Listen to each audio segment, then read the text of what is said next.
Hello family, কেমন আছো তোমরা সবাই? আশা করছি ভালো আছো, আমিও ভালো আছি।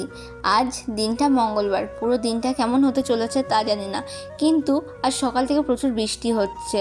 তাই আমি আমার দিনটা শুরু করছি কিছু ভেজানো ড্রাই ফ্রুটস খেয়ে, যেটা আমি আগের দিন রাতে ভিজতে দিয়েছিলাম। তার কিছুক্ষণ পর আমি আর আমার মাসির মেয়ে বেরিয়েছিলাম আমাদের বাড়ির সামনে যে ছোট্ট একটা বাজার আছে সেখানে যাওয়ার জন্য। কারণ আজ অনেক দিন হলো, অনেক দিন বলতে প্রায় এক সপ্তাহ মা আর মাসি বাড়িতে ছিল না। তো ফাইনালি তারা আজ বাড়ি এসেছে। বাড়ি এলে কি হবে, কালকে আবার আমার মাসিকে বাড়িও যেতে হবে। তাই মনটা একটু খারাপ লাগছে, কিন্তু মন খারাপ হলেও কিছু করার নেই, কারণ যেতে তো হবেই। তাই আমি আর আমার মাসির মেয়ে গল্প করতে করতে এখন বাজার যাচ্ছি।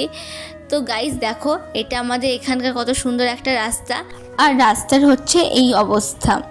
এই রাস্তা দিয়েই আমাদের বাজার যেতে হলো। তো দেখলে বাজারটা আমাদের বাড়ি থেকে কতটা সামনে, হয়তো 1 থেকে 2 মিনিটের রাস্তা। তো আমরা গল্প করতে করতে এই যে পৌঁছেও গেছি, আর এই যে মাংসর দোকান। তো এখন আমরা এখান থেকে গিয়ে মাংস নিয়ে নেব। আমার ফোনের ফ্ল্যাশ লাইটটা জ্বলছিল, যেটা আমি লক্ষ্য করিনি। মাংসর দোকানের কাকুটা দেখে নিয়েছিল আর একটু মুচকি মুচকি হাসছিল, তাই আমি ক্যামেরাটা লজ্জায় বন্ধ করে দিয়েছিলাম। তো এই দোকান থেকে মাংস আর পাশের দোকান থেকে সিঙ্গারা নিয়ে আমরা বাড়ি চলে এসেছি। তবে দুপুরে সবারই খাওয়াও হয়ে গেছিলো, আমি আর আমার মাসির মেয়েই বাকি ছিলাম। তো আমরা দুজন খেয়ে নিই, তারপরে দেখি বাইরে সবাই নাচানাচি করছে। তো কী কারণে নাচানাচি করছে এটা জানতে চাইলে তো জানতে পারলাম মনসা ঠাকুরের ভাসান ছিল, সেই জন্য সবাই নাচানাচি করছে। তারপর বাড়ি এসে আমরা দুজন 1 প্যাকেট করে কুরকুরে খেয়ে নিই।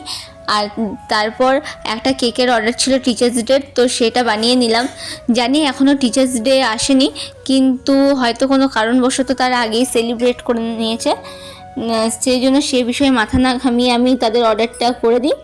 যদি তোমাদের কেকের প্রয়োজন হয় তো আমাদের কাছ থেকে নিতে পারো। তো আজ এই পর্যন্তই, টাটা।